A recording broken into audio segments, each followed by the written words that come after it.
Back with a new reel, and my today's reel is about recent G7 summit which is going to held in Canada from 15 June to 17 June 2025 led by Canadian Prime Minister Mark Carney. इस summit को लेकर जो speculations लगाए जा रहे थे, आप देख लीजिए, कहा जा रहा था कि Indian prime minister Narendra Modi को इस बार समिट में नहीं बुलाया गया है। लास्ट 6 ईयर से वो इस समिट को अटेंड कर रहे थे, लेकिन इस बार उनको नहीं बुलाया गया है। इंडिया कनाडा के रिलेशंस को देखकर बात करी जा रही थी कि जिस तरह से ex prime minister Justin Trudeau के साथ जो रिलेशंस रहे इंडिया के खालिस्तान मूवमेंट को लेकर, जिस तरह से उन्होंने उनको सपोर्ट करा है, डेफिनेटली रिलेशंस नेगेटिव रहे हैं, उसको लेकर स्पेकुलेशंस लगाना स्टार्ट कर दिया गया था, जो कि बहुत ही गलत है। Without knowing proper things we can not spread news like that.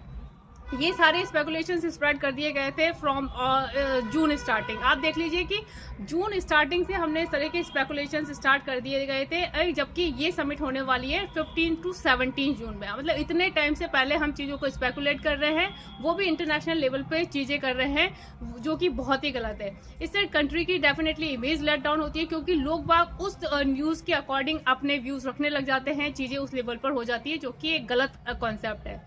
Prime minister Narendra Modi को इनविटेशन आ चुका है। अप्रॉक्स आई थिंक 6 जून या 5 जून को उनके पास इनविटेशन आया है और वो इस समिट को अटेंड कर रहे हैं। बट हम किस तरह से पहले से स्पेकुलेशंस लगा देते हैं, बहुत गलत है। और हमारे कंट्री की अपोजिशन पार्टी तो एक स्टेप आगे है, वो बोलने स्टार्ट कर देती है कि इस बार इंडिया के जो इंटरनेशनल रिलेशन है या फॉरेन पॉलिसीज हैं, जिस तरह से इंडिया डील कर रहा है, आप देख लीजिए कि इस बार इंडिया को G7 समिट में इन्विटेशन नहीं आया, उल्टी सीधी बातें बोलना स्टार्ट हो जाते हैं।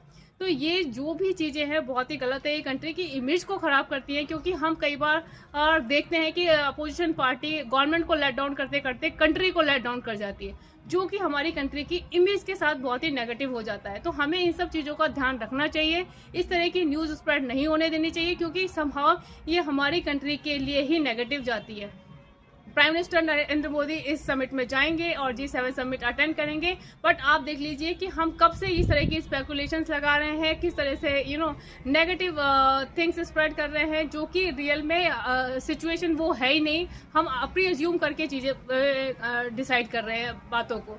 तो ये सारे कॉन्सेप्ट बहुत गलत होते हैं, और स्पेशली इंटरनेशनल जब रिलेशंस में हम लोग डील करते हैं तो हमें काफ़ी प्रोमिनेंट होना पड़ता है, प्रॉपरली चीज़ों को डिस्कस करना पड़ता है, क्योंकि इससे कंट्रीज़ के रिलेशंस के बीच में ना चीज़ें खराब हो सकती हैं।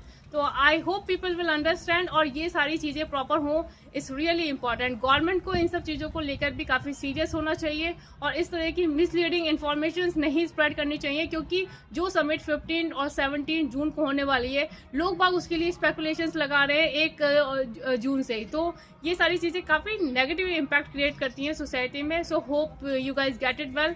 Bye bye, have a nice time.